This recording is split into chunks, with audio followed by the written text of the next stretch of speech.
Hey Frank, what jacket should Matt wear? Pick! Light gray or dark blue? He doesn't get it. I think that means neither. What's up, fruitful investors? We're just headed out to Toronto to speak at an event that Luke Boyron's holding. I'll be talking about how to build a great real estate business, how to actually build a systemized and profitable real estate business. So I can't wait to talk to everybody there. It's gonna be a great networking event. So it's kind of rainy out, but I'm hoping we can get some sweet slow-mo cinematics of the downtown Toronto. I know how you guys love those slow-mos, so let's cue them up.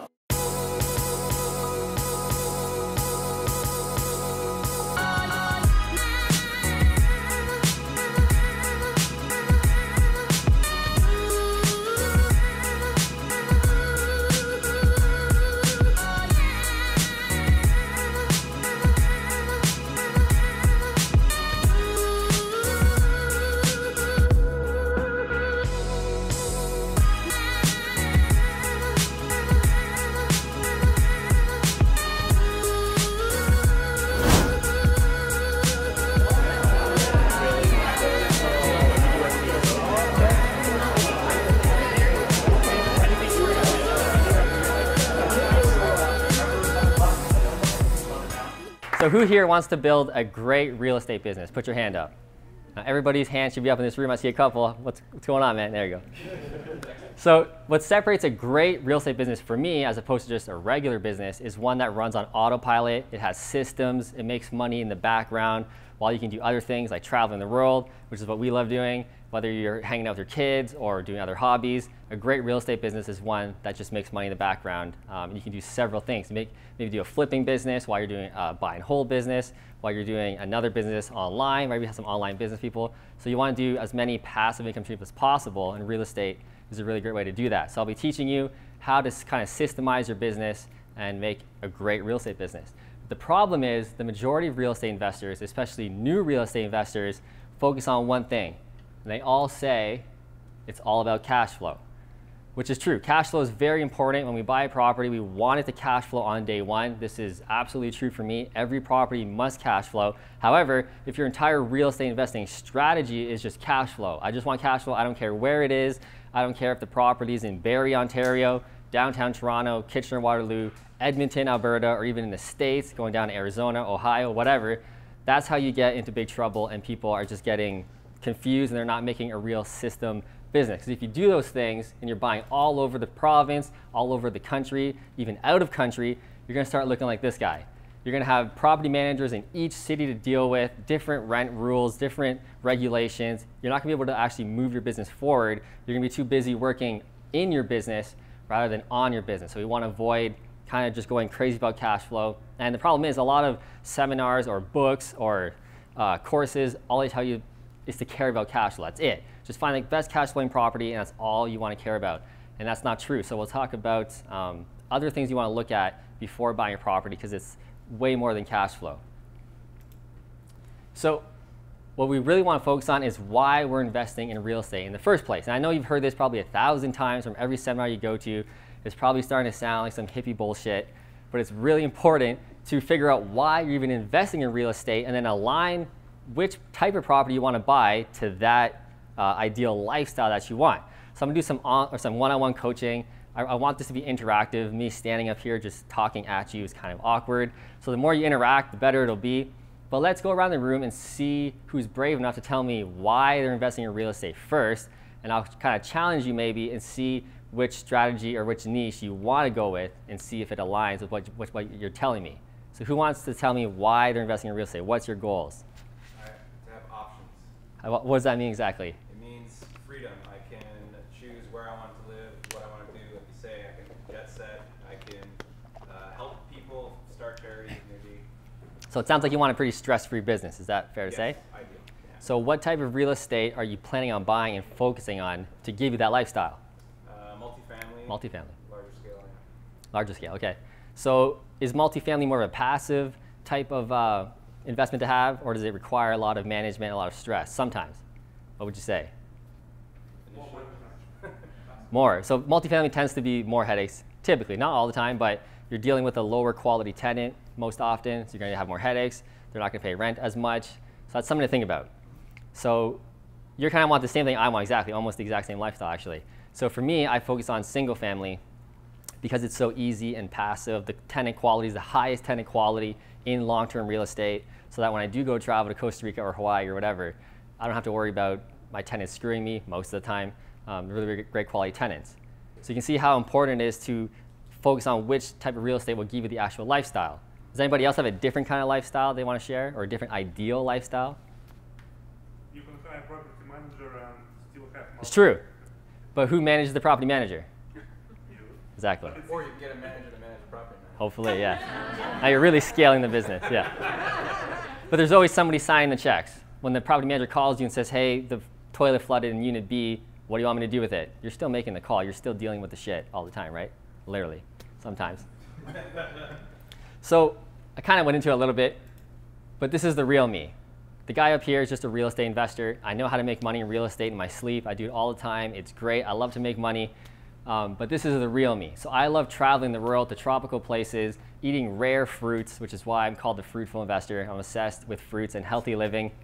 So that's what I love to do. I love traveling, to finding cool waterfalls, sweet beaches, and making travel videos. That's the real reason why I invest in real estate. And it's why I focus and specialize, initially at first, on single family. So most of my portfolio is single family properties because, like I said, they're boring, they're easy, it's predictable, it's high quality tenants. So you really want to align which type of real estate you're buying to fit your ideal lifestyle. And that's kind of something I always tell a lot of new investors when they say, I don't know where to start. Start with that. Make a vision board, do all that kind of cool stuff, and find out which life you want, and then focus on that type of real estate to give you that. Don't start branching out and buying multifamilies in Hamilton, and then buy a single family in Barrie, and then buy a student property in Waterloo. It's just gonna end up really messy and a lot of headaches. That's the way I envision a great real estate business. So why listen to me in the first place? I'll talk about me in a little bit, and then we'll get right into the strategies. So I bought my first property at age 22 years old, and when I bought that property, actually the day I closed on it, I was an apprentice carpenter and actually quit my job, and I just started my own business renovating properties strictly for real estate investors the same day. So I just bought a property, had a lot of expenses coming, had no jobs, I had no income, and I just bought a property with a lot of expenses coming my way. So I took a giant leap of faith, and I was also my first client in that construction business. So I documented it, I took pictures of the properties, and I uploaded those pictures on Kijiji. I was kind of advertising for investors, kind of going, see what I did with my property? I can do that for you as well. So I knew how to renovate on a budget. It's like right after high school, I did my apprenticeship for carpentry, so right at 17 years old. So I already knew how to renovate properties on a budget. So that's what I was kind of pitching. And the more I kept meeting real estate investors and working on their properties, the more they said, I wish I had a real estate agent like you in the Kitchener-Waterloo area. You know exactly how to renovate properties, you know how to calculate cash flow. All the realtors I'm working with have no idea about investing. They have no idea how to find me flips. You already know how to do all this. I wish you were a realtor. So I kept thinking, I wanted out of carpentry anyway. I knew I couldn't be a carpenter until I was 55 years old, backbreaking labor. My dad was a carpenter, his dad was a carpenter. I saw what it kind of did to them, and I did not want that lifestyle. So it all came together, and I just said, I might as well be a realtor and fill the void and be a specialist realtor, which is what I do now. So I now have 15 buy and hold rental properties, and I do a lot of flips, and we're doing more flips now, more focus on that. But I have a buy and hold portfolio of over $5.5 million in real estate right now. Like I said, I'm a carpenter by trade, and I'm now a realtor specializing solely with real estate investors in Kitchener-Waterloo, Cambridge. 100% of my sales are real estate investing. I do not sell the nice home with a white picket fence for mom and dad. I don't do that. It's only real estate investing. So one of the best ways to actually build a great real estate business is to become an expert and position yourself as that expert. And we'll talk about why positioning is so important in a bit. But as you can see, Beyonce here is fierce. She knows she's the queen. She knows she's the best. This is really what you want to get for your level as a real estate investor. You want to become the expert in whatever niche you're doing, like I said. So if single families for you, you need to become a single family expert. If multifamilies for you, that's what you do, and that's all you do, for now anyway, until you become that expert. So how do we do that? First, we specialize in one niche, like I just said, and you want to know it better than anybody else. So you want to know exactly how to renovate those properties, how much it's going to cost to renovate those properties, what type of materials are you going to use to attract which tenant. It's like you want to get really laser focused on exactly what you want to do, because this makes a system. For example, I'll show you some pictures of my properties in a bit. And if you check out my YouTube channel, you'll see that every single property I renovate looks the exact same. The same paint, the same floor, the same kitchen, the same everything. I just do it over and over and over again because I specialize, and that's how we can do renovations in 2 months or 5 weeks, like you'll see, instead of 8 months, 12 months, etc. It's easy. I have the crew. It's all systemized. It's so simple now. So when I go to travel around, I can just leave it behind me and chill out on the beach. The second thing you want to do is specialize in one area. So let's say multifamily is your thing. You want to do that. Focus on one area. Hamilton, Ontario. That's it. That's all I want to do. Don't send me deals from Barrie. Don't send me deals from the States. I don't care. Send me deals from Hamilton only for now. This is going to really establish yourself as the expert, and people will come to you to get advice from you on your specific area. And like I'll talk about in a bit later, that really helps to attract joint ventures, which is the most important thing when you're trying to scale your business. Because at a certain point, you'll run out of money, you'll run out of credit, and the banks won't give you money anymore. So getting partners is super important, and when you become an expert, it really, really helps with that. So know your market, know the neighborhoods inside and out. What do the properties rent for on this street versus this street? How do I have to renovate these properties to get this quality tenant, etc. You want to know that inside and out. So what strategies should I use? There's 2 main strategies on how you should invest in real estate that I see that a lot of new real estate investors should focus on. The number one and the most obvious, the most popular one is buy, reno, and hold, or even just buy and hold. Now, most properties need some sort of renovations, maybe just paint. So buy, reno, and hold is kind of the best strategy, I'd say, for long-term wealth, to actually build real wealth. What's the difference between rich and wealthy? Anybody know? Don't have to work. What's the difference between rich and wealthy? Rich, yeah. What's the difference between rich people, I'm trying to say? So a rich person, I would say, is like a doctor or a lawyer. They have a high income, right? They're rich. But what happens when they stop working? What if that doctor hurts his arm and he can't do surgeries anymore or whatever? No more income. So rich is active income. So that's cool, but what you really want to get to is wealth. Money in the background. I'm making money right now as I stand here. I'm making money when I'm on the beach in Costa Rica. That's what you really want to strive for, and that's the long-term buy and hold real estate. That's what gets you there. So what's so good about this is that you can do renovations to force the value of your property, so you're in control of your property, and you can raise the value or not raise the value. You can just rent it out as is, let's say. So you have more control over that. And like I said, you passively get rich and wealthy. The second, I'll go through a duplex we just did. So an example of a buy and hold property that we just did now. This was a duplex in downtown Kitchener. We bought this property. It was totally gutted. So I have some pictures, but like I said, if you go to my YouTube channel, I document every property I've ever bought before and after. So before I do a video, and then when I'm done renovating it, I do an after video so you can see the difference. So it's better for you to see that rather than just pictures. But this property was totally gutted right down to the studs when we bought it. It was just like unlivable, but we got a pretty good deal on it. So we actually converted this property into a legal duplex with the city. So we jacked up the value even more from doing that. And this property is actually 300 meters from the LRT in downtown Kitchener, which is super great for long-term wealth, because this property in 5 years, 7 years, 10 years is definitely going to double the value, if not more, just because of that. So we're getting in before that's even built. But again, we're looking at multifamily, so the clientele is a little different. We're looking at people who want to take public transit. So that's why this property was so important for that.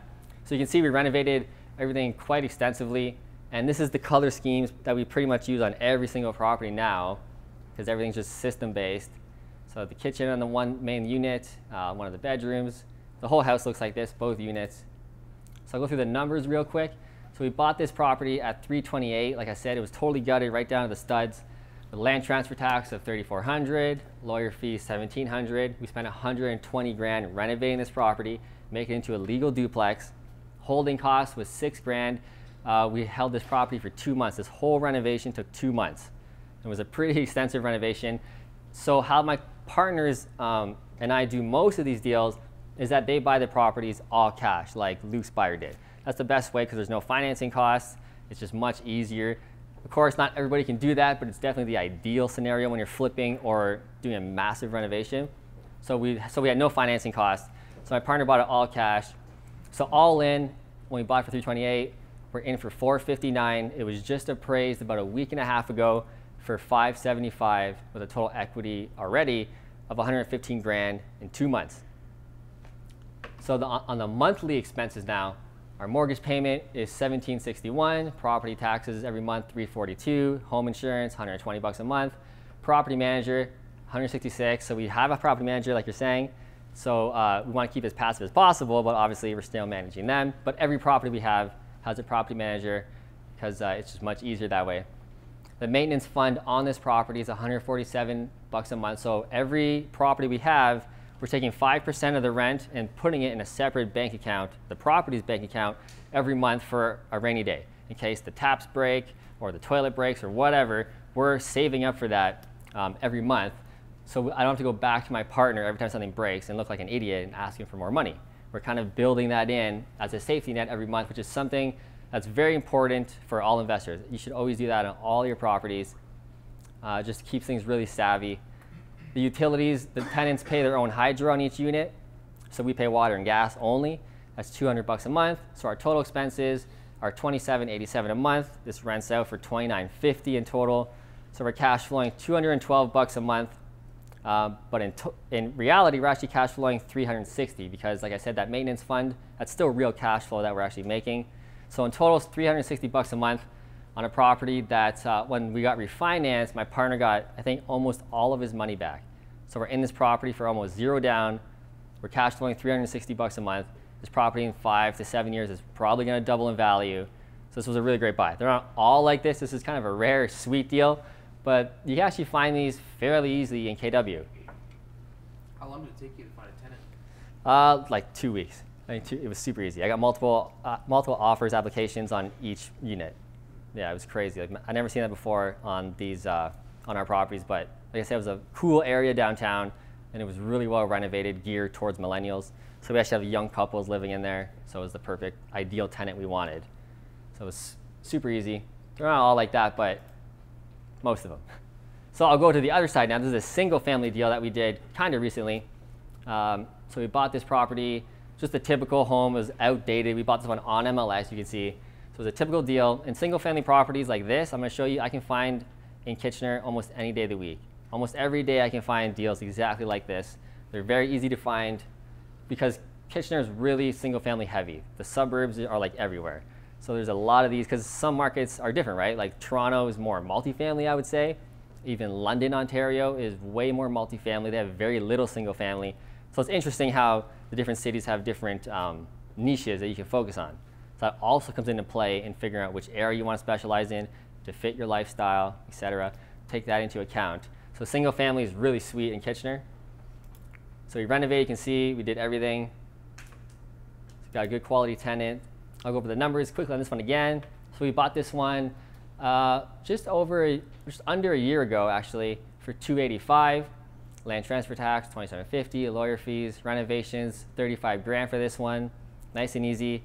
Holding costs, $3 grand. This renovation took 5 weeks, 6 weeks max. So it was a really quick, easy one. Our total in cost was $327. What it's worth today is about $370, $375. That's what it would sell for today. So a year later. So our equity is $42,000 for my partner and I. But that's not including mortgage pay down and cash flow over the past year. So it's much more than that. It's probably around $50,000. So not crazy, but again, it's in the background. I'm making money on that while I'm doing other things. So these are great properties to have. On the monthly expenses, mortgage payment, $885. You can see property manager, $93. Our total expenses is $1,350. It rents for $1,650. So we're actually cash flowing $382 every single month, taking into account the maintenance fund. So that's a really great high cash flowing property. Yep. Yeah, so your property manager is about 5 or 6%. 6%, yeah. Yeah, so is that a typical rate, or do you just get that because you're the fruitful investor? That's pretty good. That's a pretty good rate. So it's 6% average. You can definitely find that, and I can, if you buy in Kitchener, I can hook you up with those property managers because my main partner on most of these deals, not this one, but most of them, he owns his own property management company. So all of our properties go through him, and most of my clients go through them as well. So I definitely get you guys better deals if you're buying Kitchener. So 6% is average, but on the better end of average. It's mostly around 7 or 8% a month. Sorry, I can't hear you. After income tax, we have? We don't have income tax here, so No. if we include income tax, do you still have positive cash flow or not? Positive cash flow. Yes, definitely, 100%. Well, what if you're vacant for a month? I would assume every year you're going to have a new tenant, yeah? In single-family properties, the tenants tend to stay about 3 to 5 years on average. So they don't move every year. That's the other benefit why I like single-family. We're dealing with families, they have kids, they go to school. It's less likely that they're going to move out every single year. So again, it's another reason why I like single-family. But they sometimes move out every year, and that sucks, definitely. So that's the downfall of single-family. Like you're saying, we have one income stream. If they leave, we're on the hook for that. But again, we're kind of taking that into account with the maintenance fund to cover our butt a little bit. But they tend to stay 3 to 5 years. We have tenants that stayed for 5 years or more, which is super easy. So it depends. That is the downfall of single family, though. Yeah, how did you get the finance for 0% down? So this one was just 20% down, this deal. The other one was 0 because we bought the property all cash. When we were done, we got it appraised, and then we put a mortgage on it, and my partner took his money back. But for this one, this was just a typical standard 20% down. Didn't get his money back. He'll get that back later when we sell it. Yep. Oh, just to address the comment on the taxes, like that's a very tricky question because you're paid, like it depends on the person's like marginal tax, and then you're basically paying income on the principal pay down. So once you factor all that in, you could be like basically, you know, after tax you could be like cash neutral. The bigger question here is how you structure your partnership assets to have minimum tax. Yes, exactly. So for these ones, it's in my corporation. So I'm paying a very low tax like Luke, right? Because we're doing that. My partner has it in his personal name, so he's paying his regular 45% tax on it. But he's still paying the tax on this income. So he's still making money. But single family is way more long term. So you're going to make the bulk of your money at the very end when you sell it, right? The mortgage pay down is consistent. The tenant quality is high. It appreciates faster than multifamily student properties. So the real cash out in single family is long term when you sell it. So that's where the real money will be made, right? Mr. Fruitful Investor, sir. Yep. Do you take depreciation on your properties? My accountant does all that. So yeah, we definitely do. That's something I don't know too much about. Like I said, I focus on being an expert in this area. I know what I have to know, but those like really in-depth questions, my accountant does all that. But he does do that. When you do these major renovations, Yeah. 120,000, that's, first of all, major renovation. Yeah. Congrats on doing that. Is that all capital thing, or do you have that as a big part of that as a big expense for the year, and maybe you actually have a tax loss for that year that reduces your income? Do you ever pay any tax? Do you have this stuff that reduces? Again, that's a better question for my accountant, but because my partner bought it all cash and then just took the mortgage and took all the money back, I'm assuming he's going to do his kind of own thing with that. But yeah, I think you guys can do it separately. It is separate. So I'm only doing my taxes on the cash flow. That's all I pay taxes on that. He's doing his own thing with all the money he took out and et cetera. That's the great thing about what you're doing. Yeah. That you can actually pay no taxes probably with a good accountant until you sell it. Yeah, exactly. Like last year for my corporation, I think it was like zero, like no tax. It just equaled out. But this year will be way more because I'm doing flips. There's more income going in the corporation. So I'll bite it a bit this year. But last year was nice.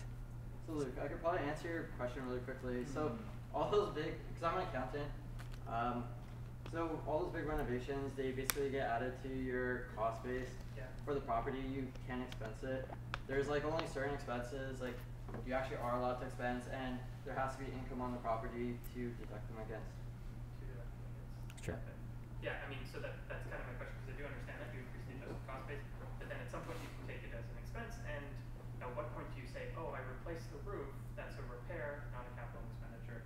So anyways, I think it's kind of subjective with the accountants. They can choose whatever makes sense for you. It does, yeah, they do. Like last year we had a bit of that where they said, we're not going to do that for this, but we'll do that for this on this property. So he's better at that than he's the expert in that field. I'm not. So yeah. How often do you increase the rents? Do you do it every year? Every year, yeah. By what? Whatever Ontario allows us to.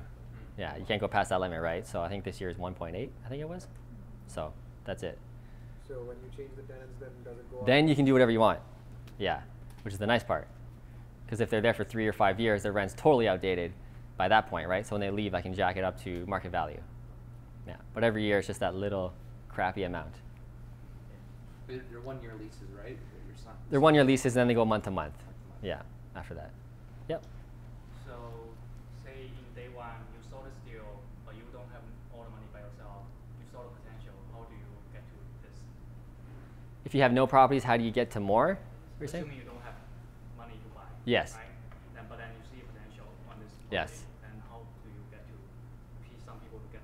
Yeah. So going back to the beginning, once you become an expert and position yourself as that expert, you'll have people come to you for JVs. Like people with money will come to you. They say, I see what you're doing on YouTube, Instagram, whatever. It looks like you know what you're doing. Why don't you just have my money and you buy the property and I'll just sit back while you do the work. And we'll split profits 50-50 or 60-40 or whatever, right? So if you don't have the money, but you want to become a real estate investor, become an expert, start marketing for it, go to find deals, get Luke to find you great wholesale deals, and then bring those deals to your partners and say, hey, look at this great deal. I already have the contractors lined up, the whole team set up. I can do the renovations and manage it. All I need is your money and the credit, and you get the financing in your name. So that's how I do my partnerships. All my partners bring all the money for the whole deal to buy it, renovate it, close it, and they get the financing in their name. On closing day, I take over and I manage the whole thing for the whole 5 years, 7 years, 3 years, however long we hold it. I'm running the business while they sit back and learn from me. So that's what you could do as well. Yeah. Can I add to that? Yep. I think something that you have to consider too is Matt is not asking people to give him money to help him. Matt is helping other people make money. So he doesn't go, hey, please, lend me some money. I can buy this deal. I'll make money. No, he goes, here's a great opportunity. You're going to make money. Yeah. I'm helping you. I'm giving you a chance to get into this opportunity where you're going to do well. Yeah. So if you have a really good deal, you should be able to convince someone else that it's a good deal. Yeah. If it's not a good deal, maybe you can't convince someone. Maybe you should Exactly. do it anyways. So if you have a really good deal, someone else will see that they can make money on it. And maybe on your first one, you're giving up more than For sure. your fair share. Maybe you're giving up a lot of it, but you're getting that. You're building up that experience, and you can show people, and it helps you convince someone else that they're making money. It's all about what your investor makes, not about what you're going to make. Exactly. Like when I first started my first couple of JVs, I only have a 30% stake in that property. We still have it. So he has a 70% instead of 50-50. So I just took a little bit because I knew I was going to build and scale, but I couldn't ask for a lot yet. I was unproven, right? So I agreed to 30% only of the deal. And then I used the power of social media, which you guys should really start using more in your business, to show people. So once you become an expert, show them on YouTube or whatever, and then people can see what you're doing. And then at that point, you don't have to convince anyone because you're letting your testimonial of yourself convince them for you, right? So at the beginning, you got to kind of convince people and say, please, I'll show you the numbers, et cetera, it makes sense. But eventually, there's no more convincing. People come to you. They say, I see what you're doing. Here's my money. Let's just do it. And that's the way I like to build it. It's simple. It's passive. I'm not the kind of guy to ask people. I like just them to come to me. It's much easier. So what do you do when your partner wants to sell the property and you don't want to do that? Yeah, so they know going into it, it's a minimum of 5 years. But if life happens and they got to sell for whatever reason, we're just going to sell it. I'm not going to hold them to a contract. If there's something personal going on, we'll get out. Yeah, it's all about them, right? Yeah, was there any risk when you went to the guy bought with cash, that money partner? Was there any risk going to them? And the concern that if he wouldn't qualify for the refinance to pull out his money? Sure, yeah, then we have to sell it. We have to sell it, right? Okay. Which I think we were in for $115,000 profit. After realtor fees, we would have made each like 50 grand. That's not a bad day, but we want to keep it. But yeah, if that's... Did he pre-qualify before? Yeah, so he pre-qualified. He's also a very savvy investor, this specific one. He has a ton of property, so it was very unlikely that would happen. Right. But it could happen, and we would just sell it. Just do a flip. Yep. Just say, for example, the market went really bad, and then like you are the deal partner, right? But like what happens if it's... the market crashes in a sense? Yeah. Do so, you both lose money or just the yeah, we'll both lose money. We'll both lose on that. So if we make money, we'll both make money. If we both lose money, we'll both lose money and eat it. But the nice thing about real estate is that's more long term. The real estate cycles are long. So we're in and out of most deals 2 to 3 months. My maximum renovation will be 3 months because of that reason. Things could change, but they don't change overnight in real estate. It takes months, right? So it could happen, but it's unlikely. Yeah. But if things were to go sour, you can still hold the property. Exactly, yeah, still hold it. So we might get screwed on the appraisal, but we'll hold it and we'll wait for the next boom cycle 5, 7, 8 years from now, right? Yeah, just maybe like the other side really need that money, like Yeah, personal it's true, use. yeah. What do you normally do in that situation? Yeah, so it's a tough situation. You just try and do the best you can. Most of my partners have a lot of money. It's not their last 100 grand, and they're aware of that. Like they have way more than just 100 grand they're investing with me or whatever, right? Just in case. Yeah. What's the benefit of renovating before you rent instead of before you sell? Better quality tenant, higher quality tenant. So I believe in renovating the property on day one. I do everything top to bottom, every single time, because I want that high quality tenant. I want them to pay, be reliable, pay down my mortgage, and I can just do my own thing and I don't have to worry about it as much. Some people will just rent out kind of like a crap hole. They'll just buy it, rent it out. You tend to get less quality tenants. So not all the time, but most of the time. Yep. I guess when you sell it, do you do like a quick renovation before selling? Yeah, so yeah, for sure. Yeah, and do you use your funds from the maintenance fund? Yes. Or, yeah? Yeah, or we'll dip back into the partner because he knows we're going to sell it in like 2 months from now. He can dig out another 20 grand to spruce it up again. But because we're renovating it top to bottom, it's unlikely it'll be totally ruined in like 5 years. So we don't need that much money to spruce it back up again. But we definitely refix it before we sell it, 100%. Yep. Do you have any tips for tenant proofing these beautiful rentals? Tenant proofing, the property managers do all the credit checks. We check if they're actually at work, if they work where they say they work. So if they say, Sorry, I mean more tenant proofing the property, making the property that it won't easily get damaged by tenants. yeah. Do you use different types of kitchen cabinets so they won't get damaged easily, or? Not necessarily. I mean, we use IKEA cabinets for everything. So they're fairly durable, but not the most durable. But we just rely on high quality tenants during our screening. Could happen, they're going to damage things. But I've been investing for 8 years now, and I haven't had one tenant yet, smash my house. So it could happen, probably will happen sometime in the future, but. And do you have anything that maybe, I don't know, for example, instead of using the cheapest Glacier Bay toilet, you use the American Standard? 100%, it's true. Are there things like that? Yes, yeah. Yeah. You might put them in flips. I know exactly, that's exactly what I do. So, but things that you do because yes. you know you're holding it long term, and Yeah. you don't want to be there having to get someone to fix these things. It's true. Do you have any tips for what you might do of those types of things? Yeah, so the way we renovate rentals is a little different than flips. Flips is more mascara, nice, lipstick mascara. The rentals we use, really quality flooring. Like now we use like a crushed resin. It's waterproof, it's mold proof. So it's almost impossible to damage this flooring unless you like really want to. So it'll hold up to dog scratches and everything. So we do kind of put quality materials in. And that's what I always recommend as well, because the labor is the same to install a shitty laminate or a really good laminate. So you might as well pay the extra $2 a square foot for the really good stuff. It's not going to be that much more on your renovation budget. So, any questions before I move on? So the second strategy, so we have buy and hold as your main strategy to create real wealth. The second one is buy, fix, and flips. So flips. And this is great for quick capital because you can make 30, 40, 50,000 on a flip in 2-3 months. That's a great way to get a lot of capital to then put into long-term real estate, which is kind of my strategy now. I'm focusing more on flips because I'm tapped out for mortgages in my name. I own too much real estate. The banks aren't giving me mortgages, which is a good problem to have, but that's just the way Canada is. It's terrible. The more you prove yourself and become a great investor, they still say no more mortgages for you. So now I have to do big multifamilies. So my whole strategy now is to do flips, get all that capital, and put it into big multifamily properties. And ideally, I want to buy townhouse complexes. So it's still the single family tenant. It's townhomes. I'm renovating them, getting good quality tenants, but it has the multifamily model of money and mortgaging. So that's kind of what I'm doing now. It's a great way to get good capital, but you also need to be like a super expert if you want to flip. Being a flipper is way harder than just being like a landlord.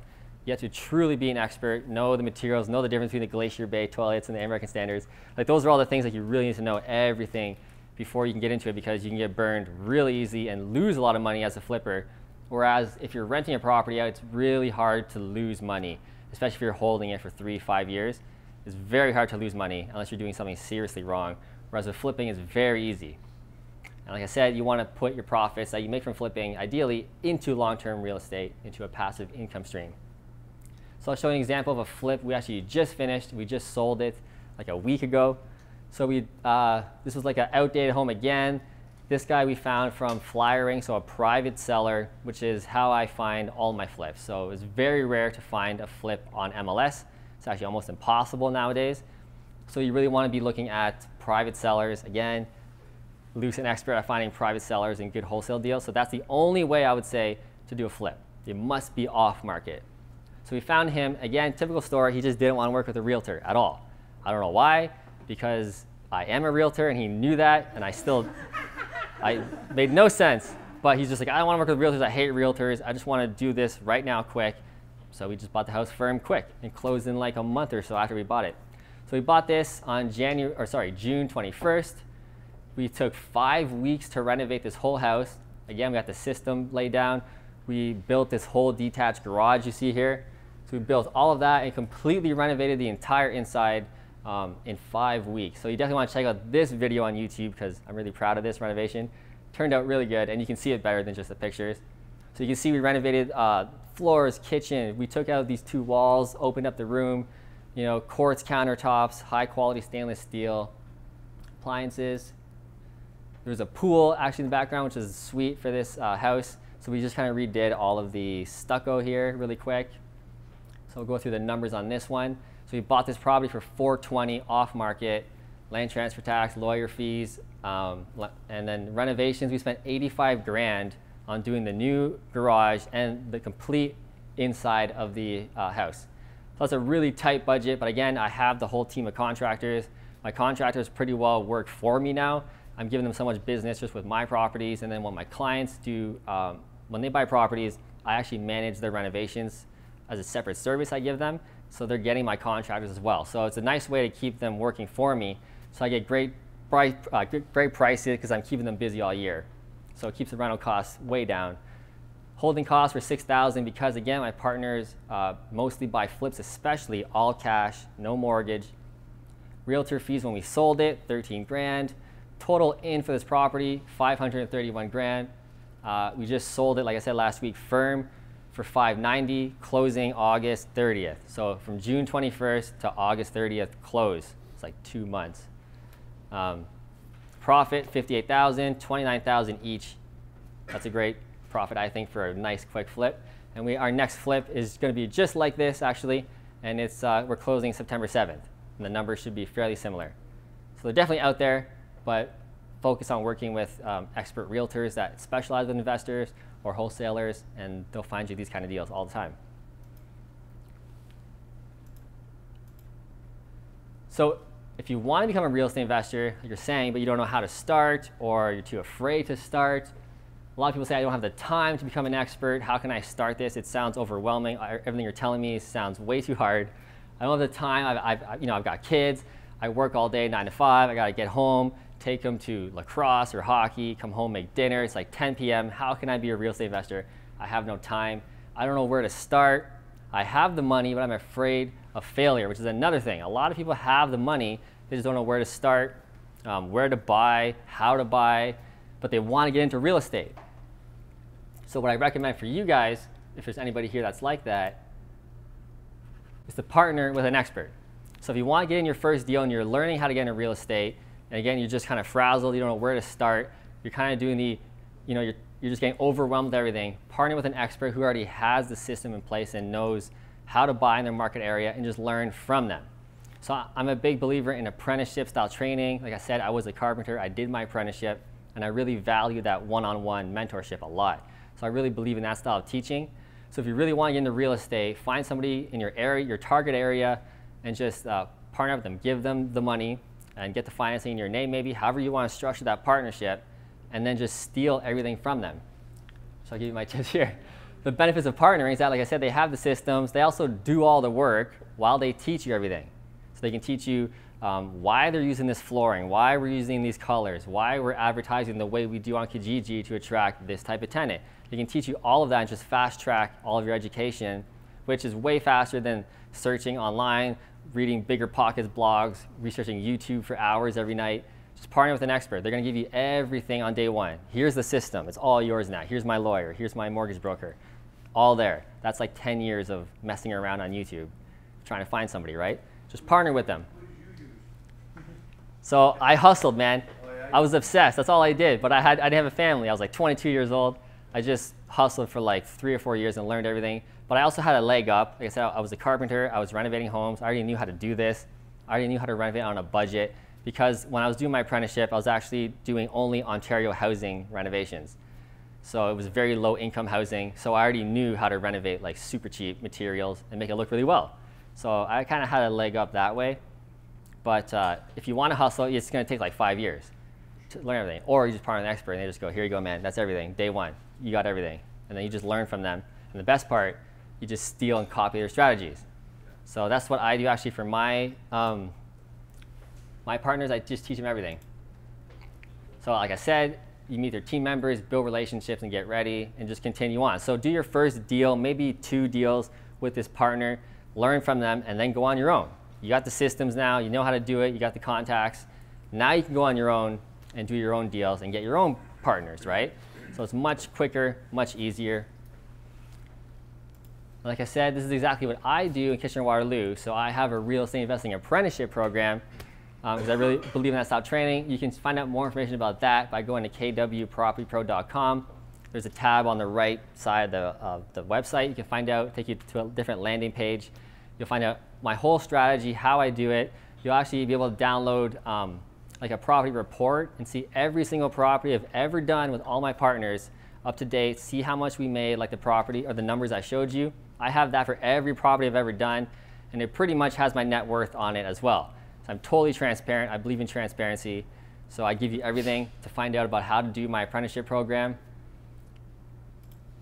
And just to recap on the presentation, you want to become an expert in one niche, specialize in one area, and if you're new or scared, partner up with a real estate investing expert and steal everything they have. With my presentation, I want to thank Luke again for having me out. If you want to find out more and get some more free stuff from me, you can go to that same website, kwpropertypro.com, and get 3 of my books for free. I give it all away for free. And you can find out more about my apprenticeship program. And to find me on social media, definitely check out my YouTube channel, The Fruitful Investor. I upload 1 to 2 videos every single week, giving just free strategies, free tips. I bring you through all my properties, all my deals, so it's like an inside look on my life. Try and make a TV show out of it, kind of. And then on Instagram, you can follow me at Matt Piche. So thanks for having me out.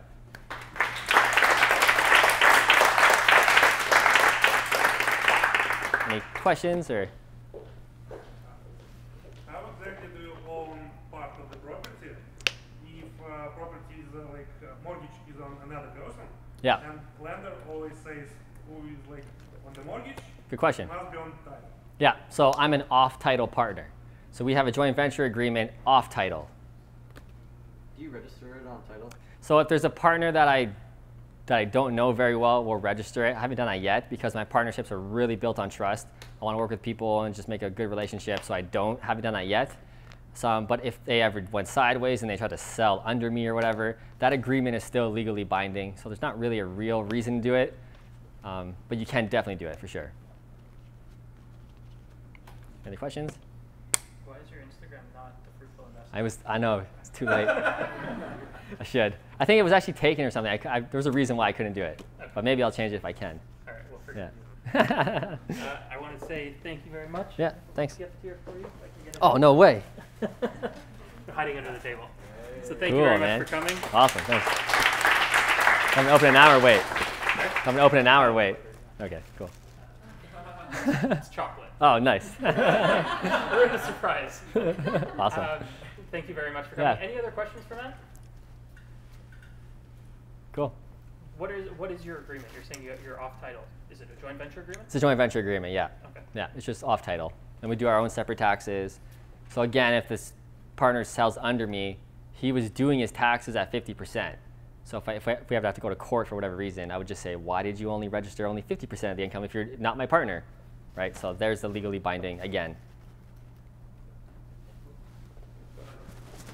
So you talked a lot about specializing. Yeah. And finding a niche. So let's say you're in Kitchener-Waterloo, right? Yeah. And whatever, something happens to the market. Sure. And you don't get cash flowing more or whatever. Yeah. Would you pick a different niche, or would you just wait for the market to change and pick up again? I'd probably move to Costa Rica and just say screw it. No. Well, you can. Yeah, I know. You can invest in any market. There's ways to make money in every market. So in a down market, buy and hold is the best strategy. Flipping is really hard. Right now we're in a boom market, definitely, especially in Kitchener. So flipping is a great strategy. So when the cycle changes in real estate, your main strategy of investing in real estate doesn't change. It's just the little nuances change. So you can make money in any market all the time. That's not going to change. It's just the different strategies we'll use in the different cycles. Question back there? Is there a difference between having a JV off title or an LLC, or is it or they both change? No difference. You do in your personal name, off title, or in a corporation. It doesn't really matter. Yeah. Well, and an LL, did you say LLC? I meant like with the capital partner, would you? Yeah. Well, LLC is just the U.S. Yes. limited liability corporation. Yeah. You can also do general partner, limited partner structure here, but Yeah. they would do. People usually do that on very large deals. It's Yeah. not worth the paperwork. Yes, exactly. Yeah. to do that. Yeah, for sure. So there's lots of different ways to do it, but joint venture is easy and it does exactly what it's supposed to do. Yeah. So Yep. why anything else? Like, do you set up for each property? Do you set up a corporation? No. Or you have one corporation? So if I was doing a big multifamily property, 10 units or more, I might do a corporation for each property that size. But with single family, I'll do about 5 to 8 in each corporation, and then maybe I'll make another one. So I haven't reached that point yet, but definitely maybe 5 or 8 max before I'll make another one. Yeah. Yep. Both of you guys never mentioned foreclosures. Like today, is it a good option or not? Foreclosures? Yeah, so I think foreclosure rate in Canada is less than 1%. So if you're looking to find foreclosure, you'll wait forever. Are you guys ready for my spiel about foreclosures? Because I spent a lot of time in law school Yeah. in real estate classes, and I took a seminar called Real Estate Finance.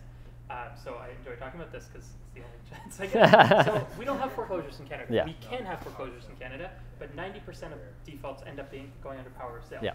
The reason for that is foreclosure basically says, you owe me $300,000. Doesn't matter what your house is worth. You owe me $300,000. I'm going to take that default, and now I own your home. Whether it's worth $500,000 or $100,000, I own the home. You don't owe me anything, Yeah. but I don't owe you anything. That's foreclosures. That's the states. That's foreclosures in Canada too. Power of sale on the other side, which is 90% of them in Canada, is you owe me $300,000. Your house is worth $500,000. I take the house, I sell it. Now, we'll have some fees. So let's say I have 20 grand in costs, legal fees or whatever. Now I owe you 180,000. I'm going to pay you back. Yeah. But if the house is worth 100,000, I sell it for 100,000. Let's say there's no costs, whatever. You have a default of 200,000. I'm suing you for the default. That's power of sale. That's what we have in Canada. Because of that, because I can go after you, the banks there's this concept called improvident sale, where the bank doesn't sell the house for what it's worth, and then you say the bank's suing you for 200,000. You say, no, the house should have been sold for 500,000. You sold for 100,000. I'm suing you. You didn't do a good job selling it, and banks have lost that. So now they're very careful. They get several appraisals. They usually have requirements like, hey, the house has to be on the market for 5 days, 10 days, or more before we'll even consider an offer. And banks pretty much, they have rules like they will never accept your first offer. You offer full asking, they won't accept it. They always counter to show that they're trying to get the best value for the person, since they don't want to lose in lawsuits. So our laws really protect people here. The other thing too on the foreclosure is if the house is worth 500,000, the bank's owed 300,000. They're like, yeah, sure, we'll take the house. That's great. If they go to start the foreclosure process, you have the right to force them into something called judicial sale, which is the same thing as power of sale, except done by the courts. So it's more onerous, more costly, more annoying for the bank. So they don't want that. So they just do the power of sale route. So long spiel, basically we don't have foreclosures here. We have power of sale, and banks have a requirement to get full market value for it. So it's very hard to get a deal on a power of sale property.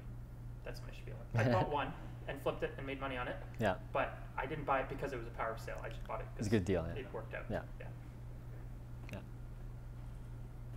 Yeah. Are you currently working with a bunch of these cash guys that have a lot of cash that you just pay cash and then do the run-out and either flip or so the cash partners tend to want to do flips. That's where they tend to lean more. Right. Whereas like the buy and hold I'm doing with the duplex conversion or single family, they just have 20% down. So those partners are better suited for my buy and hold kind of thing, and they want that more. And the cash guys they want flips most of the time. So do you have a lot of guys coming at you all the time? Like, are Yeah. you always looking? Or Always looking. Definitely always looking. There's more deals than partners for sure. Oh, okay. Definitely. But I'm always accepting people. If you want to do that, always. Yeah. Okay, cool. Yep. Why do most people, either not get started or fail, and why are you succeeding? They're afraid of success. That's what I found. They're actually afraid of succeeding. What if I do succeed? What will my family think of me? My mom will think I'm weird and crazy, money hungry. They're actually afraid of succeeding, which is what I found. So they tell themselves they're afraid of starting. Oh, I read too many books. I just haven't found the right strategy yet. No, you're actually afraid of actually making it. That's what I found. And you're succeeding because you're not afraid? I guess not. At some point. At some point I was, for sure. But I grew up in like a fairly frugal household for not the right reasons. It was just a lower middle class kind of home. So I always knew I wanted to do something more, right, and something better. My parents were very honest about that. They really wanted me to do better, so they kind of prepped me for that in a sense. But I knew I just wanted more out of life, so I was going to go get it. Yeah.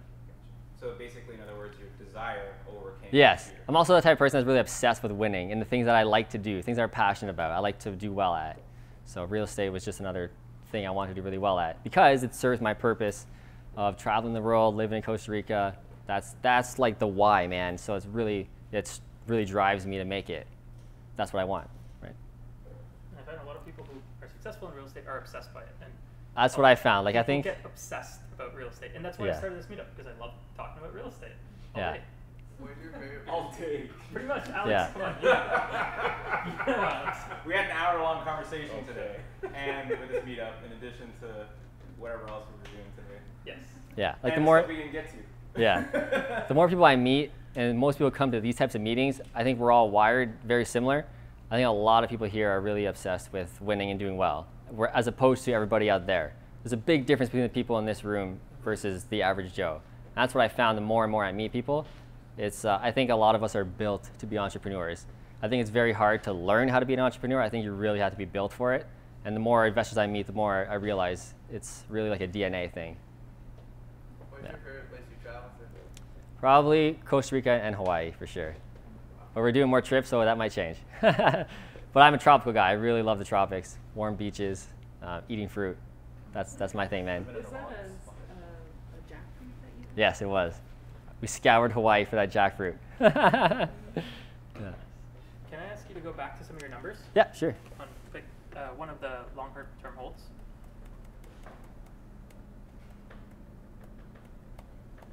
To the. Yeah, sure. This one, long-term hold, right? Yeah. Okay. Yep. So I don't think we discussed it as much. You've got cash flow. We talked about your cash flow of $212 Yeah. a month, right? So, and you're saying it's worth $575 a month, okay? Yeah. Today, yeah. What do you think average long-term appreciation is? Yeah. So historically in Kitchener, it's about 5% a year. Obviously, the past 2 years have been insane. It's not a real historical year. It's been about 15% every year. That's slowing down already a lot. So I think the market is changing. Maybe the cycle's changing. We'll have to wait and see. But this year's appreciation might be around 8 to 10%. But historically, it's 5%. That's a good Kitchener appreciation. So long term, hopefully you'll get the historic average of 5%. Yeah. That's $28,750 in the first year. A year, yeah. In addition to the cash flow. And mortgage pay down. And mortgage pay down. Yeah. So you and a partner make an extra $30,000. Yeah. How much do you think that mortgage pay down is? Would you estimate? Every year? Yeah. Probably 15 to 20,000, depends, around there. So the cash flow seems. I just want to go over this. For sure, yeah. I want to go over how good your deals are. If you just look at this at first glance and say, oh, he's making $212 a month. That's what I'm saying. If people focus on the cash flow, that's what I'm saying. They'll just go, screw this property. Well, look deeper, man. We got good quality tenants. The area it's in, how it's going to appreciate because of the light rapid transit. There's more. This was the property that your partner bought with cash. Yeah. Refinanced, got all of their money out. All of it, yeah. And now pretty you much. and your partner are probably making, and this is not cash. This is not in your bank account every year. Yeah. This is over the long term. Exactly. Holding out for historic norms. Yeah. Right. You're making $50,000 a year. Yep. Reasonably, without being relatively conservative estimates. That's one property, right? So and that's. The mortgage pay down is essentially guaranteed. You don't, yeah. It's not market dependent. Yeah. So you're making about $50,000 a year. You hold this with your partner 10 years. Yeah. You hopefully $500,000 between mortgage pay down and appreciation. Yeah, for sure. Maybe more, because your mortgage pay down accelerates. Yeah, exactly. Yeah. The longer you hold it. So you did one deal, and in 10 years, you and your partner should have an extra $250,000 each. Exactly. Yeah. Doesn't sound bad. Yeah, that's just one deal. So if you do 4 deals, 5 deals, 10 deals, 20 deals, and they're all doing that, that's how you get wealthy, like generational wealth. Yeah, one thing like I see that like I guess you didn't point out that I want to point out. Yeah. When you do the reno and you can lift the value of the property. Yeah. When you refinance your money out, like your return becomes almost infinite. Yes, it's true. Because now we're in for almost 0 down. So yeah, it's infinite return. Imagine Exactly. showing somebody like a 200% return a year. Yep. It blows them away. For sure. It's definitely possible. These are not, I wouldn't say easy, but fairly easy. You can find these all the time. It becomes hard when you actually take all of your money out, because then you can't show a percentage return. Exactly. Oh, Yeah. it's infinite. Oh. Yeah. What does that mean? Yeah. You have like $10 in, so it's like you're exactly. 20,000%. Yeah, exactly. Yeah. Exactly. And it goes to show why JVs work really well too. Like some people say, why should I put the capital and qualify for the mortgage? Yes. And maybe, we're only 50-50 partners, and all you're doing is whatever you're doing. Yeah. But how much, even if you're only making that 50% at $25,000, how much would you work at your day job? Oh yeah. For that additional $25,000? Yeah. There's a lot of value there, and people don't realize it. And Yeah. there's the people who love to talk about real estate who do For sure. realize it. But I mean, Yeah. how much would you work for an extra $25,000? Exactly. If you were doing a standard day job where Yeah. someone else has decided what you're worth, then they're paying you what they Yeah. And on top of that, if you have a way of deferring the taxes on that, not paying taxes on that full $25,000, how much more do you have to work on your day job to make $45,000, which is equivalent to 25 tax-free? For sure. This year? Yep. I mean, you might pay taxes on it down the road. You but will. Yeah. Yeah. Deferring it. Still. Yeah. Yeah. Do you use capital cost allowance for your properties? That's again, it's another accounting question. He does all that. I'm not going to pretend I'm an expert at an accountant, but yes, we talk about that, but he does it all. Yeah. Your maintenance fund is 5%? Yeah. Approximately doing that? Yeah. 5% of the rent. That's what we try and do. Yeah. And every month it goes into the bank account. We don't see it. We don't touch it. But that's the same for the cash. Like all my properties with my partners, all of the cash flow goes in their property's bank account. We don't touch it. What's the point of partying on $100 each a month? So it all goes in the property. At what point do you incorporate It's a good question. That's a better question for an accountant, but I would say if you're doing a lot of active income, so if you're flipping, I would 100% you do a corporation, especially if you're doing more than 3 a year.